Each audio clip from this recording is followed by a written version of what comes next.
हाँ यार मोहित, spoon feed करूंगा क्या? Okay, we're live. Okay. Hello, we're live. Okay, are we ready? Everyone's ready? Good, let's go. So it's frozen. Okay, so Yep. very interesting topic today. We've been discussing Operation Sindoor and the now paused conflict with Pakistan, and there was an aspect of it that no one really talked about because we were so focused on air bases and civilian targets and things of that sort. But there was a very, very high likelihood that our energy reserves, our assets of that nature could have also been targeted, and there was a high risk involved. So I think, to understand, because the fog of war very often shifts our focus from these kind of issues, which can have real lasting impact on us long after a conflict ends. I thought Devansh would be the perfect person to speak to about this. And so let's just start with you straight away, Devansh. How did you view, seeing that you come from the energy sector? How did you view this entire conflict? What was going through your head when you first heard that it's on? Look, first and foremost, as a proud Indian, the first thing which comes to our mind is naturally, national pride. And I think with our neighbors, we are fairly clear what's been happening over the past couple of years. And I don't think, as the next generation, as the younger generation, any of us want to tolerate any rubbish and any extra adventurism which keeps coming in. And I think keeping that in mind, over the past 10 years, what we've seen under the visionary leadership of Prime Minister Modi, it's a question of national resilience.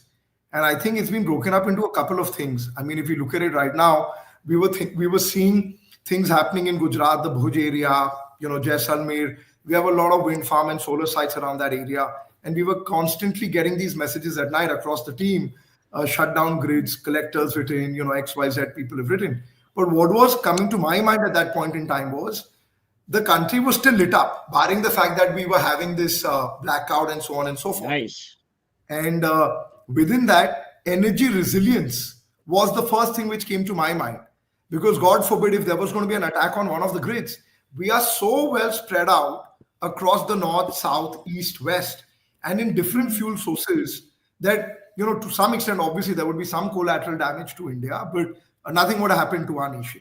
And I can't say that about our neighboring country, because if one of our missiles had hit where we think it was going to hit, I think that country would have been cleaned up.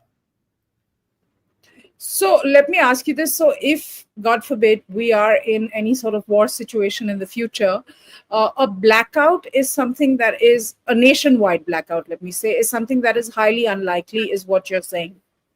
Oh, absolutely. Because I think the national grid has been broken up into north, south, east, west. They're combined in certain areas. And they are, we've got this pooling system, right, where certain parts get completely cut off. And I think we've been very, very proactive in developing that infrastructure, as well as CEA, CTO, a lot of these central bodies putting in guidelines and what I would call defense mechanisms, that if there's some damage to one part of the grid, it automatically cuts off, that damage does not spread across the entire ecosystem, which could lead to a national blackout. Suhel, you want to come in here? No, I love the phrase that our country was lit up while they were in the dark, and they've been in the dark for a long time, as far as I can imagine. But it's interesting, Devansh, that you mentioned this. How do you believe India has done? You're young, you're starting out, in a manner of speaking. How do you think India has performed, to your mind, in the energy space? A, B, if you were to compare us to any global power, how are we doing?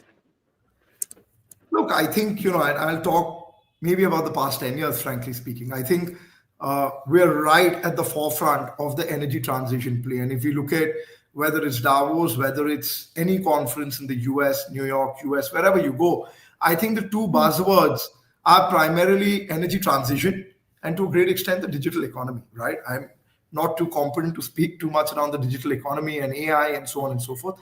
But at least on energy transition, I think Prime Minister Modi has put us right at the forefront. We're leaders. I mean, just 4 or 5 days ago, there was a tweet. We're now the world's third largest nation when it comes to wind and solar power put together. And I think where we are headed, if you look at the scale up in the past 10 to 12 years, we've really gone from, we've grown at roughly 30 times our entire renewable energy portfolio. Today, we are close to about 150 gigawatts of wind and solar. And if you go back 10 years ago, this number was a pedly, I don't know what, maybe 25 or 20, 25 gigawatt.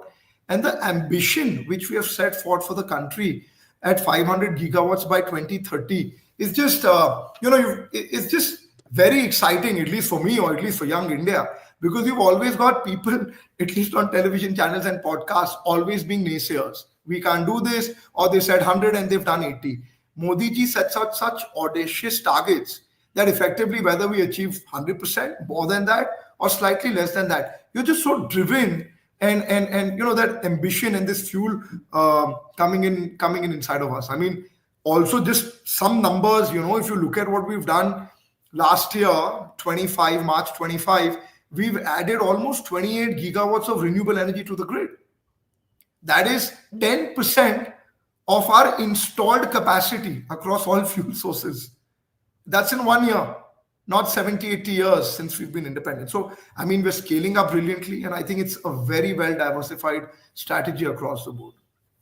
So, Devansh, So how tell do we me compare from the globally? layperson's, one second, tell me from the layperson's perspective, how does this filter down to me in my home, on my laptop, watching my television, using my air conditioning? How does this impact me? Look, Advaita, I mean, just to be frank, first and foremost, I have two young kids. And the first thing, when these kids were born, the doctor used to tell us the best thing you can do for them is leave India, given the pollution problems. One of them had a wheezing issue, grown out of it. One of them had a lot of cough and so on and so forth. So I think the best thing we can do for our generation or upcoming generations is to clean up the pollution mess. I don't think any of us are proud about the fact that when it comes to the top 10 most polluting cities in the world, we're right at the top. Top 3 or 4 taken up by Indian cities. I think it's a disaster. I know in Delhi, particularly, a lot of changes now coming up. We keep reading about it, and I'm really looking forward to that changing. So with respect to the masses, as I would say, the Aam Aadmi, the good Aam Aadmi, I think pollution problems getting resolved, you being more resilient in terms of your, the whole country itself. This is not a, Russia-Ukraine kind of a situation where, something goes wrong and then the whole country is facing darkness or power bills which are 10 times your normal bills. So for the masses also, with so much renewable energy coming in, you're getting cheaper power. I mean, I'm not talking about state-specific issues here, because, you could have some states ruled by other parties, which could be a challenging issue. But other than that, I think power costs are coming down. You have more stable power, more resilient power, clean sources of power. So the nation is getting cleaned up, at least with respect to pollution as we move forward. We have a long way to go. And I think third, in a situation where, God forbid, there is war or something which goes, out of our control, we are Atmanirbhar. We are self-made today with respect to our entire manufacturing ecosystem. Whether it was thermal power plants through BHEL and other companies, whether it is wind turbines through Inox Wind and other companies, whether it is solar panels now through, again, Inox Solar, Adani, and so on and so forth. We don't depend on external people, minutely for some imports, but we don't depend on some of our neighboring nations now for any of that strategic supply chain to kick in. So which, to your mind, are countries that you think are right at the top as far as renewable energy and energy transition is concerned? Look, Suhel, I think India is obviously at the forefront. But other than that, one of our neighboring countries, China, is doing a phenomenal job. I think their leadership has realized way in advance or well before many other countries, the kind of renewable energy capacity they're setting up, it is mind-boggling. Third, I think what we're also seeing is a lot of the Middle Eastern nations, right, are deploying a big chunk of their oil revenues, obviously in global investments and global assets, but they're also putting up a lot of that investment into renewable energy for all the newer cities that they're building out. So you're seeing NEOM, you're seeing a lot of other, parts of the Middle East being developed, where a lot of that power is now coming in from renewable energy.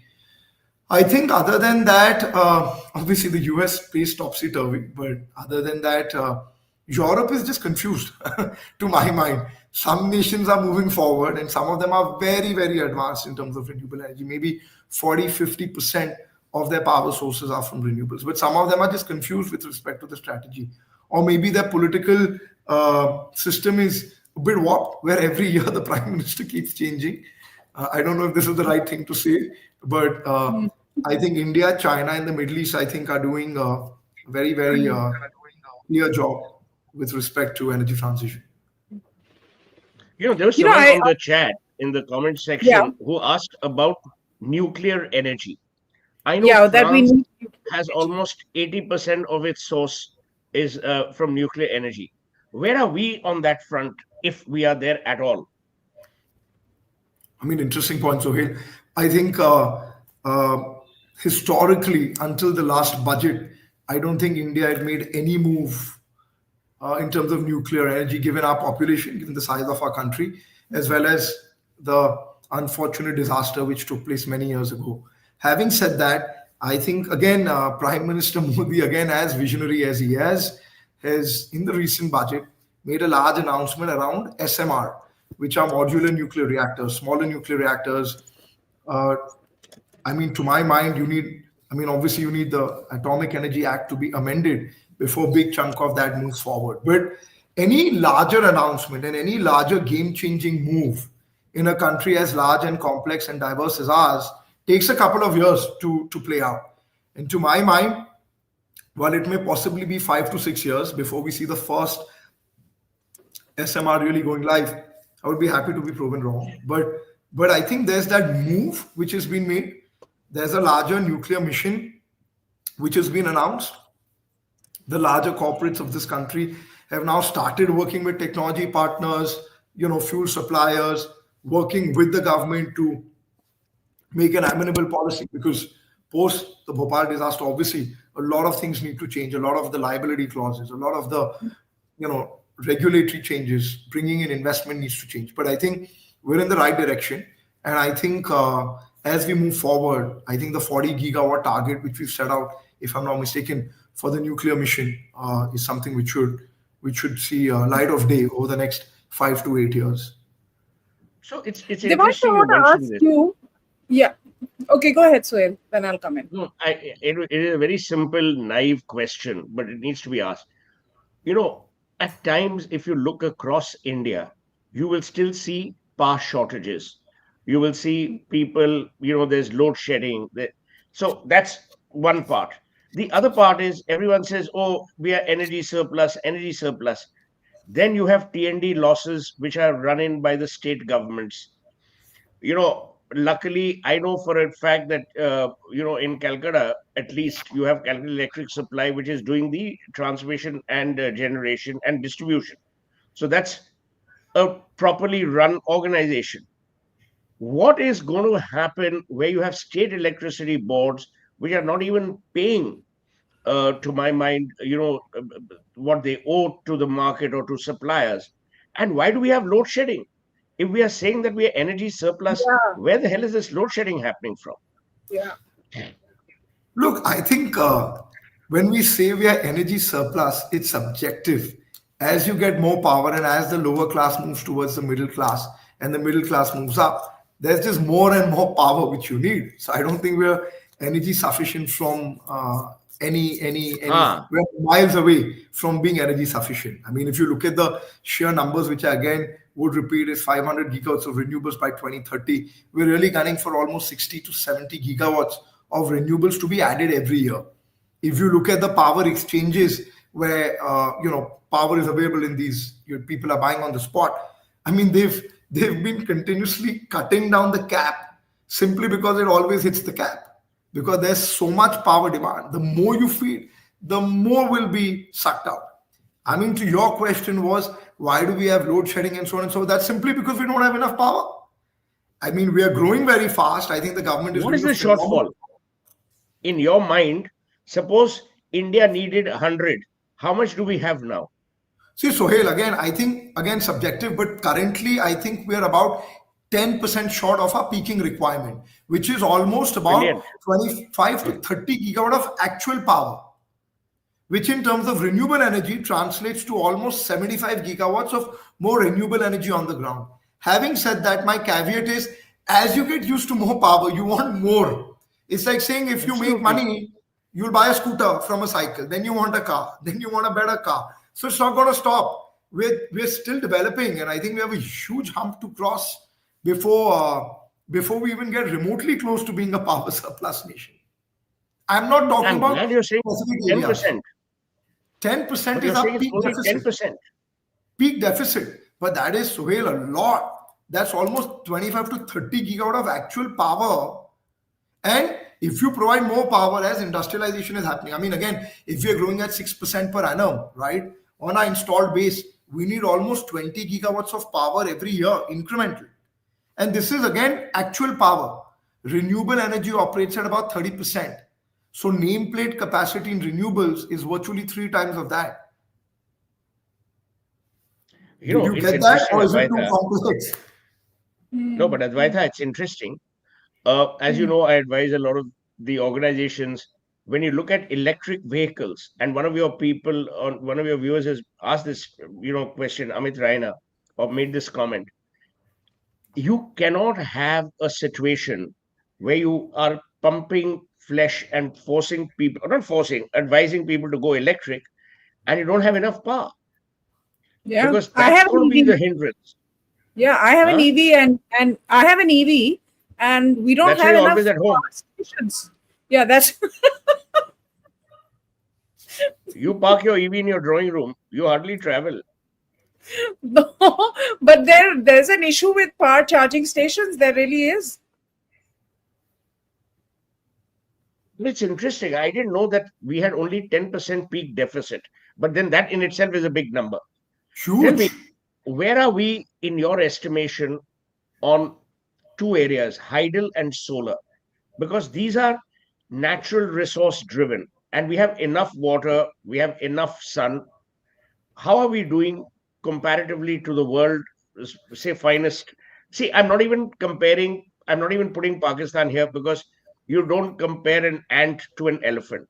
So, screw Pakistan, we're not discussing them. But point I make is, you compare us globally, how are we doing? Look, I think the three natural resources are wind, solar, and hydel. I think solar, we've been doing a great job over the past 4 5 years.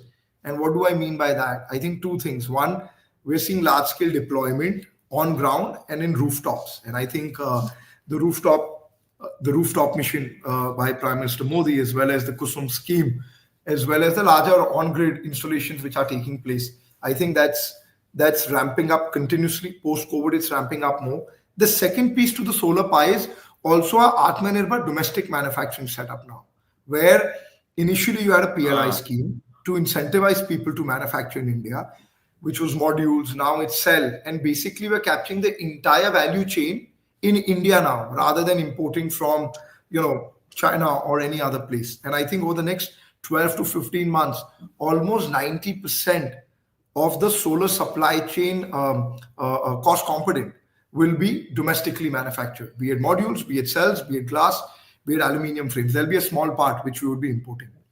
With respect to wind turbines, I think we are completely Atmanirbhar for the past many years. Wind went through a bad phase in India for a while because there were some policy yeah. transition issues, but that's been put behind. And I think now the wind sector is on a very, very strong revival. So, Inox Wind, obviously us and maybe one or two other companies are leading on that front. And I think we are continuously expanding and deploying more and more on the ground. We should have done better over the past 4 5 years, but like I said, the sector went through a very painful transition.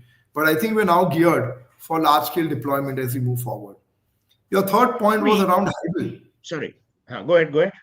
And I think Hydel, to my mind, it just takes so much longer. I'm not talking about small hydro, which is 30, 40 megawatt, which you could do in 2 3 years. Large hydro has too many R&R issues. And I think, given our population, again, it's just too long and it takes too much time and cost to build that out. So if it's going to take you 5 to 6 years to build out a 400, 500 megawatt hydro project, I can build a 400 megawatt solar park or a wind farm in a year broadly. So who has the time to put so much energy on something like that? Let You me know, I ask a come from very one basic second. question. I Sorry, want one to minute, ask him Advaita. this. Arey, I want to ask a it's my very show. basic question. When you Huh. put up, let's say, a solar plant or wind farms, they obviously require land, they require local permission, they require the collector, all these johnnies. How is our ease of business qua the energy sector today? A, B, what are the things we are lacking in that ease of business package? I think it's akin to any industry which we set up in India.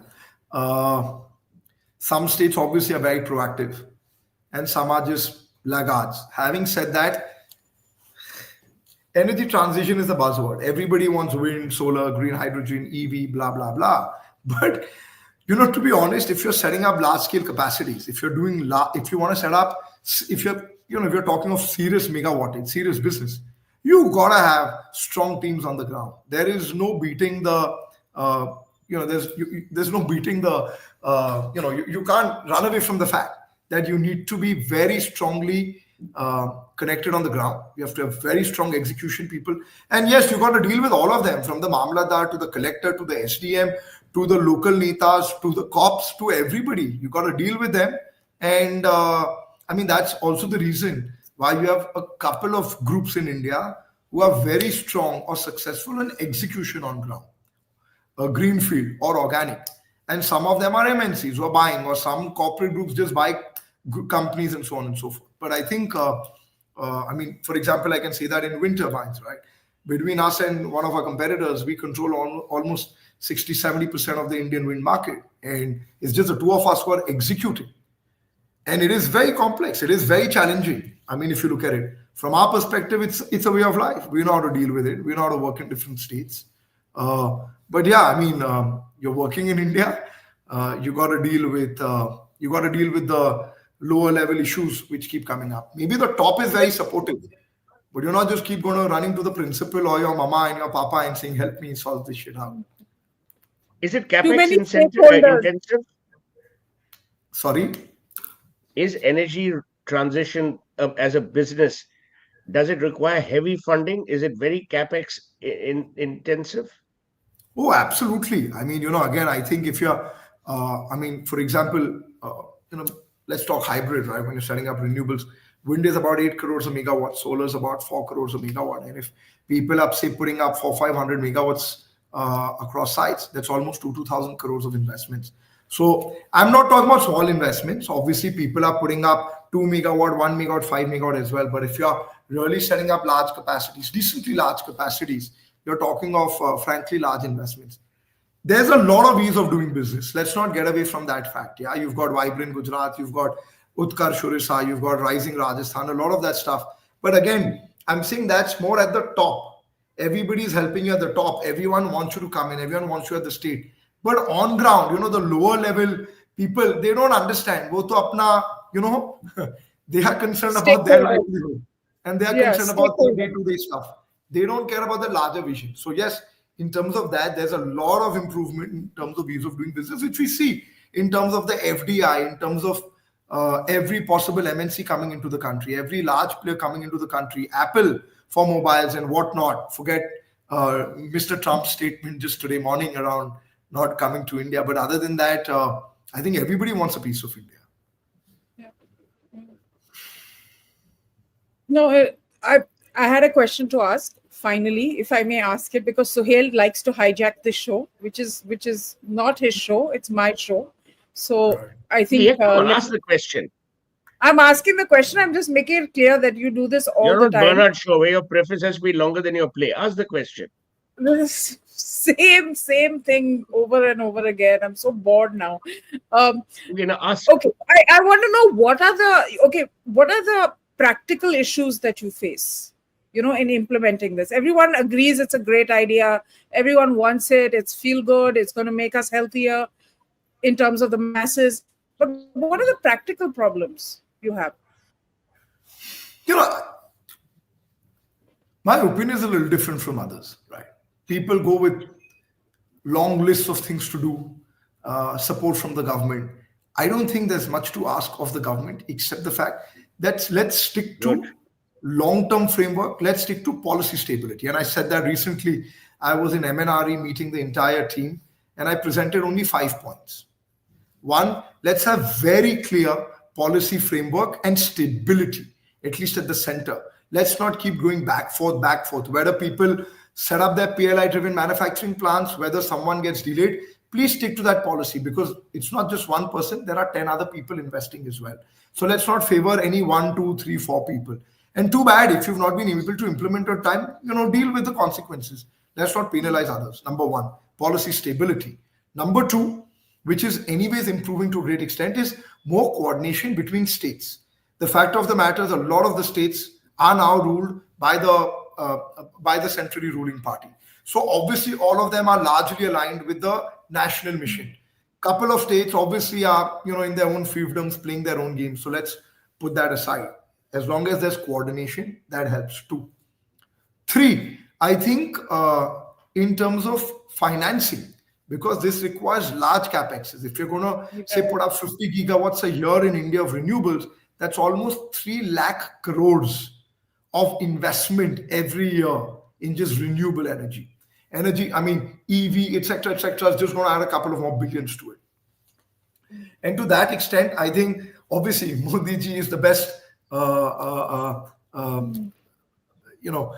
statesman. I mean, the best person to market India. I mean, as long as that's being done, and I think people want to come in, I think a lot of our problems are resolved. And I'm not going to bore you with smaller issues of local ROW, local Mamladar. I mean, you got to deal with it, yeah. I mean, if you set up a factory also, you're not going to deal with it now. So why should we keep crying and cribbing over it? The fourth point, which is important, which is just the last final point which I wanted to make. I think we must put full focus on Atmanirbhar Bharat. Because there are some people who don't care about quality, who don't care about the nation. The nation comes first. I mean, even when the war was going, a couple of my friends called, "Arey, stock market huk gaya, arey, ye ho gaya." I said, "Pagal ho gaya? What are you saying, man? The country comes first. Who cares about your stock market or your stock and so on and so forth? Yeah. We Indians gotta win first. We gotta, you want to be proud or you want to stand with your face latkawa?" And to that extent, I think there are certain nations who are always against India. And I think the government is doing a lot on that. I think they just need to redouble their efforts on that, where we don't allow third grade quality, third grade countries supplying goods to India. And I think that is very crucial.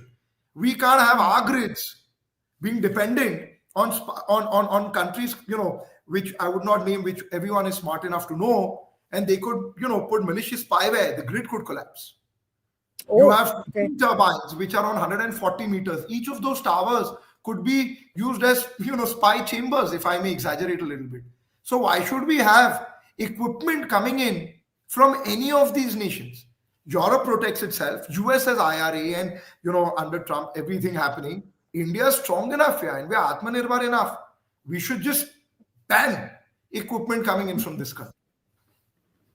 Also, you said it's very capital intensive. So what, if there are young entrepreneurs, how can they get into the renewable energy sector? I think there are loads of opportunities, be it servicing equipment, being a supplier, solar as a service, wind components. The EV play is only beginning to play up in India. Infrastructure, charging infrastructure, obviously the whole ecosystem around EV, the green hydrogen economy is not even taken off a year, 2 years away. The whole supply chain ecosystem, the service ecosystem going forward, you're going to have a lot of recycling coming in. So there are loads of areas, big, small, medium, depending on what your appetite is, what your scale is. I think there's a huge play for everybody to get into different paths. Does that answer you? Yes, it does. In fact, there's a follow-up question where someone wants to know, what are these, how can we join these jobs? What kind of qualifications do people need? What kind of education? Because this is the future, So young India needs to be geared up for this as much as they are for AI and coding and all of those other things. I think depending again on which scale, what position, we have people who are ITIs. We're training a lot of people. Just recently, we've trained a bunch of about 300 women across the ITI centers we support, and we've put them on blade manufacturing. Until now, people never believed blade manufacturing is dealing with chemicals and so on and so forth, that women could do it. It's complex. We've got almost 300 or 400 people now working in our plants manufacturing blades. ITIs, engineers, a lot of the O&M, as we build out more and more renewable energy, be it wind or solar, you need a lot of engineering talent, ITI, engineering talent. Uh, uh, Other than that, the general stuff, you need more and more managerial staff across HR, supply chain, manufacturing, business development, exports, marketing. You know, Anybody and everybody is welcome. I think it's probably one sector which is recruiting unabated. And there are lots As of these companies grow, let's lots of imagine, jobs. as all you guys keep growing, is there ever going to be a consumer piece that you'll be looking at? Where let's say Inox is looking at a consumer or company X is looking at the end user. So let's say an Advaita can then choose who that supplier of that solar power or hydel power or whatever power is going to be her supplier. So do I you think envisage something like that also happening? Oh, certainly. Absolutely, Sohail. I think you're seeing a little bit of that in terms of rooftop solar, where brands are coming in and then it's really the housewife who's deciding, ye lagana hai Yeah. ya wo lagana hai brand, number one. Number two, with respect to power itself, you're seeing some movements now where they're saying in different territories, distribution will be opened up to more people, right? So, for example, in Delhi, we had BSES and Rajdhani or Reliance and Tata.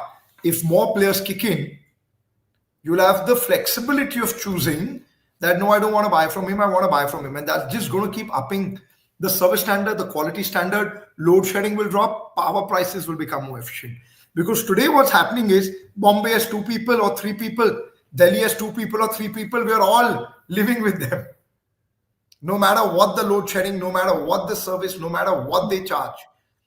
And I Yes. think you have a lot more privatization of distribution happening, and a lot more players will be allowed to enter the same distribution circle. So then it's going to be the end consumer who will decide, look, who's the most competitive, who's giving me the best service, and then they're going to go to those people. Otherwise, today you're just stuck. So let's look at a scenario, and in all the reading that I do, one has come across the fact that whether it's an Elon Musk in the US, whether it's Germany, France, they are now islanding business areas, almost creating townships where, either they're setting up model farms, model companies, blah, blah, blah. But what is very interesting is that they're also continuously upgrading technology which aids renewable energy, in the way you tap that renewable energy. How are we doing in terms of two things: proprietary technology that we have, which we are not copying, and number two, given the Indian landscape, because India is unique in the way we consume, in the way distribution is, in the way theft happens. I'm sure Advaita steals half her bloody electricity. She doesn't pay those electricity bills. So, how do you think we're going to handle all those areas? Why do you think I wanted to meet him? Yeah. Unless I don't know what your relationship with Sophia is, but clearly you're getting clobbered tonight. Uh, No, but tell me, look, how are I we doing think, in that area?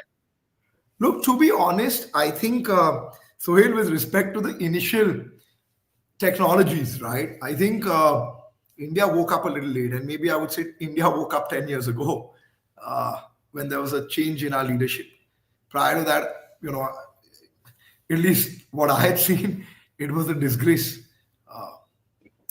Having said that, I think solar, wind, thermal, a lot of that technology came in from technology partners who may have been Chinese, who may have been European, who may have been American.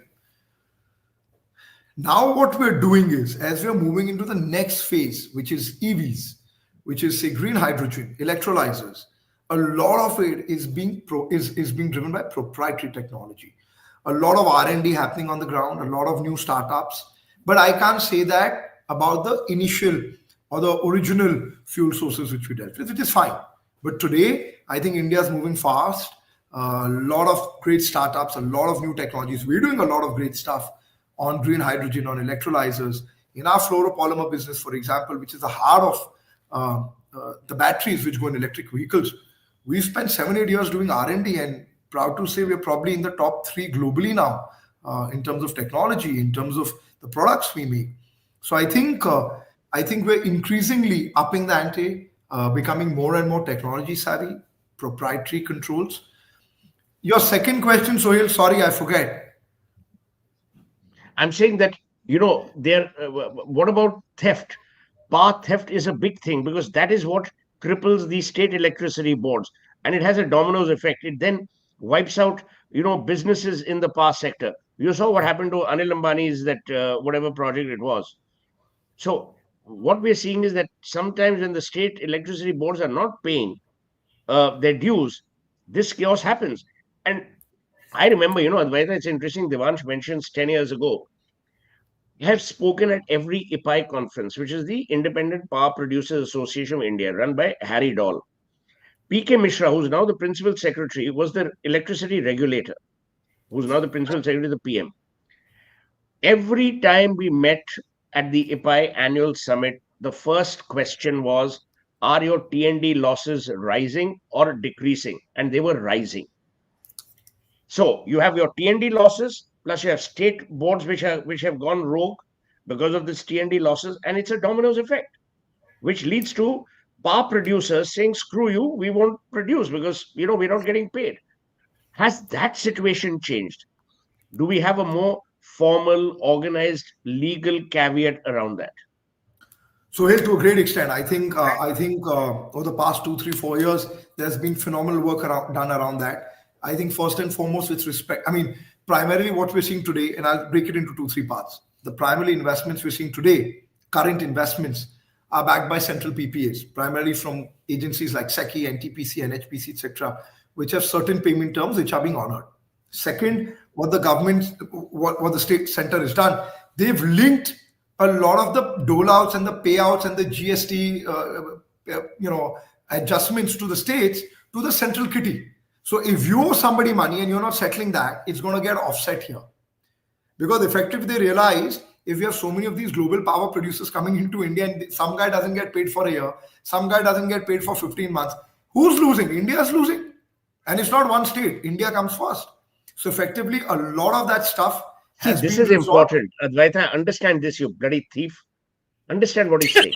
India is more important than you stealing your electricity.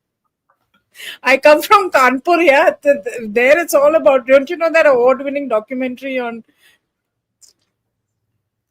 Well, I'm so happy about this conversation because it also kind of, what should I say, gives you a reason to gives be me grumpy. solace that we are on the right path. See, to change the policy and the approach of India requires, all said and done, you may abuse Modi today, you may have issues. He will be remembered 20 years, 30 years later as the person who changed the direction of India. That is important. And I think what Devansh has just said, both about the vision and the directional change. How do you see, Devansh, industry, mainline industry responding and buckling up for power? My question at that time was, these people are setting up huge power or energy islands so that the servers don't go dark even for 1 second. Are we doing that? Because when you're manufacturing an iPhone, when you're manufacturing this or that, you need uninterrupted power, which means there's no nanosecond outage. How are we as a country equipped for that? Look, different sorts of industries, Suhel, right? Obviously, the very critical industries which are continuous process plants, such as chemical operations or steel furnaces, or now, for example, massive investments going into green data centers. Uh, you Yeah. have resilient grids. You have different technologies where you've got backups, where you've got cutoffs, where you've got a lot of technical things around that. But these are protected. So, for example, even in chemical complexes, you've got power coming from the grid, you've got captive power, you've got backup generators. Naturally, obviously, there's a cost attached to everything, but clearly, critical processes, continuous process plants, or continuous process services such as data centers need to have that, and I think that is increasingly being set up across the country. Uh, Other than that, I think people are wise. I mean, when people are making large investments, people are choosing areas where they know there has been some stability on the ground. You may promise X, Y, Z, and then at the end of the day, if there's no power, if there's no line, if there's chori and so on and so forth, no one's making billions and billions of dollars of investments. But states like Gujarat, you're seeing a lot of that now happening in Orissa. There's a lot of drive push in Orissa. These are states which are right at the forefront of taking in a lot of these deployments. Obviously, some of the southern states as well, such as Andhra now, big move, red carpet being doled out across the board. But I think we're doing fairly well in terms of gearing up for future manufacturing investments. Okay, now So, I mean, Devansh, we're we have getting some. close to. If I were to No, ask you on a scale of 0 to 10 to score our energy resilience as we are today, forget what will happen 5, 10 years later, because it will only manifest and increase manifold. If on a 0 to 10, you were to rate India's energy efficiency resilience, what rating would you give? I think I'll be somewhere between 7.5, 7.5 to 8. It's bloody good, yeah. No, I I think we've done mean, a before phenomenal this job. conversation, Advaita, I thought we were anywhere between 3 and 4. Nah, Because I'm looking at it from a consumer perspective. Load shedding ho rahi hai. People are no. that's because you buying backup condescend to generators. India and Yeah. nationalists. So, You hey, know, you read about that recent blackout in Spain recently, yeah? The whole place yeah, I was shut. know, but We've it had was those insane. issues. I mean, yeah. it happened once in Bombay with Tata Power. It happened somewhere in 15 minutes. It was 30 minutes. It was controlled, and there was no blackout. I mean, I think we underplay ourselves, yeah. But I think we are a very It's resilient interesting. This economy. lady, Rashmi Karnawat, has just asked, and it's a very important question. These freebies that we are giving, for instance, I can tell you on a factual basis, a ton of a sugarcane crop in India consumes 100 times the amount of water that is consumed by a similar size of crop in Brazil. You saw what happened in Punjab. Because electricity was free, you were doling out stuff. People were running their pumps. You screwed the water table. You did all kinds of things. Do you think we have wisened up in that area as a country? It's funny. I had this conversation with one of the power ministers earlier. I was asking him, sir, some states gave out this free power. Every election you hear this. आप लोग भी करिए ना, state आगे बढ़ेंगे, कुछ progress तो होगी. And he told me, Devansh, हमारे लिए 1 मिनट का काम है. But the top is very clear. If we do this, we'll become a banana republic. Because one state will go to another state, and then every state election, you will have free power, etc., etc. You give a scooter to someone, or you give women free education or free healthcare, or you give old people ration is understandable. आप ये free power, free water करते रहोगे, which everybody needs forever, you'll screw the whole country. So to my Yeah. mind, I don't think we've seen any of that happening in barring 3 or 4 states. Some of the southern states and maybe 1 or 2 other states where I don't think it's really they really contribute currently to India's GDP. But other than that, I don't think this is happening in any of those states. And caveat to it, you give some free units to women, to children, or old people and destitute or whatever it may be. That's fine. You can't just make free batti. Har aadmi ko free batti. Who will pay? The taxpayer is only paying. And if you give 100 units, the other party will say 200. Then you keep doing this fist fight. The country is losing. And I don't think, today's generation is uneducated. I think all of us have a vision. I think all of us have ambitions, at least most of us. And I think we all want India to progress to that level where we don't become a bankrupt nation like some of our neighboring countries. Yeah. Excellent. Yeah. Yeah, Devansh, I'm going to now quickly ask you some intelligent questions finally. Sorry to have put you through, Suhel. Now let's start. Korean Space is asking, what incentives and policies are being implemented to encourage private investment in the energy sector, particularly in renewable energy? I mean, it's a whole host of incentives, right from production-linked incentives to tax breaks to domestic content requirement policies for purchasing goods. Uh, I think it's too broad a question. I think there are a whole host of investment. Every state is giving you concessional land. They're going to give you electricity duty exemptions, GST, VAT benefits. But at the larger level, I think it's PLI, domestic content requirement, which is creating a lot of the demand in pull. So, Yeah. insane opportunity. Yeah. So, and you highlighted Rajasthan, Gujarat, I and think Odisha. every state, to be honest, every Okay. state, but I think Orissa is going all out. Andhra is doing a lot. Maharashtra is doing. Gujarat, of course, has been at the forefront of everything. Rajasthan is moving in as well. But I think every state is jostling for investments. Okay. Okay. And Good. here's another one. Rutuj is asking, do we have a consensus on energy policy across the political aisle? If these projects are capex intensive, wouldn't change in policy derail them significantly? Look, I think fortunately for us in India, we are one party ruling the country. So, in terms of consensus, the energy policy is being driven by the top. And I think what is being driven is great for India. No matter who you are, what you are, I think what is being done is the best. And I think we spoke about that at the beginning of this conversation.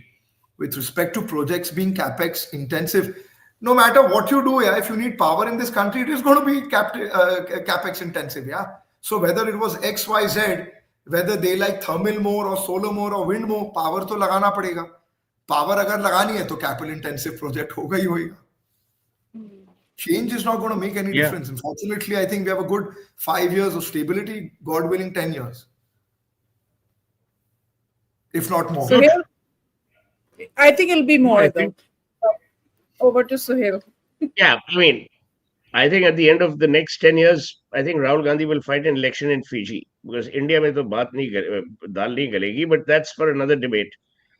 Okay, well, excellent. Thank you, We were going to do Advaita. half an hour. We were going to do half an hour, but Devansh, this was so interesting. Even for someone It like is me who very doesn't know interesting. too much about this sector, I mean, you just held my interest right through the conversation. So thanks so much. And I apologize for Suhail's interruptions. But No, thanks he to the insists. interruptions, we've lasted 47 minutes. Otherwise, we would not be on this cast. Yeah, But he yeah, insists on being on every show. I can't help it. yeah. He's only And see present. the comments that will come later. Where the Well, ass. thank you so much, Advaita. It was a pleasure. Advaita, it was lovely Enjoyed this talking to you as conversation. always. As always, one Once last again, I'll have question. to While take the a government sleeping obsessed tablet in with order to solar sleep now that energy, I've seen your face. while some advanced economies understood the nuclear is the future. Okay, why is our government? That I also want to ask about NEOM. Okay, I'm fascinated by NEOM, that Saudi Arabian city. Look, so I don't think it's a question of being obsessed with solar energy. What we're obsessed with is the lowest cost of power and not importing fuel sources such as coal and oil and gas. And in that context, solar is something which can be across our 25, 30 states, union territories, right? Wind can only be in 7, 8 states or states which are Yeah. windy. Solar can be on rooftops. You can't put wind turbines on rooftops. That's the reason why the government is aiming for, say, 50 gigawatts of solar every year and, say, 20 gigawatts of wind every year. It's not like they love one or the other. They just want the most competitive fuel sources and the cleanest fuel sources being deployed in India. Number one. Number two, as I mentioned earlier with respect to nuclear, yeah, we're the most populous nation in the world. I mean, maybe people weren't born. I wasn't born during the Bhopal gas tragedy, and you got to be cognizant to those issues and calamities. God forbid something was to go wrong, and we're very adventurous neighbors, unfortunately. So but also look at the foresight. Now with SMR, as I mentioned in the recent budget, Modi ji has announced a nuclear mission here. They want to set up about 40 gigawatts or whatever, maybe 100 gigawatt. Sorry, it's 100 gigawatt, but 40 gigawatt in the shorter duration. To my mind, we're 5-6 years away from the first deployment. But we're moving forward as a country at the right, I think at the right speed. Sometimes, obviously, on-ground implementation gets delayed, which certainly can improve. But, that's part and parcel of being in such a large democratic nation. We have our own complexities to deal with. Okay, guys. The questions are coming, and we're increasing viewership. So this is really strange because it's like, No, it's not strange because you have eloquent people in the two of us. Yeah, usually you lose viewership by this time, but it's going up. So I should just keep both of you here longer. No, keep Devansh. As you know, I'm very much in demand. I have to be on times now at 8 p.m. But keep Devansh there. No. I'm going to let him go also. But Devansh, thanks so much. I hope you'll come back on the show. Absolutely. And, we'd love to have you back because you're so pleasant and you know what we have to face otherwise. So I'm trying to, also get into a renewable panel of my own. So I hope you support me. Actually, flattery and flattering people suits you because you're quite the mother archangel of Patsyism. I think I need to get off this call. I don't want to get in between the two of you. Clearly, this is headed in a different direction.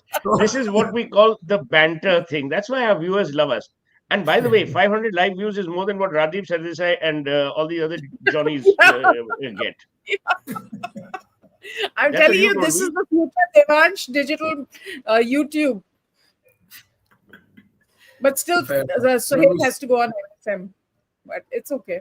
Okay, it was lovely talking to you. Thanks, Devansh. Thanks, Advaita. Thank you so much. Thank you, everybody. Thank you for watching. Do like, share, subscribe with your friends.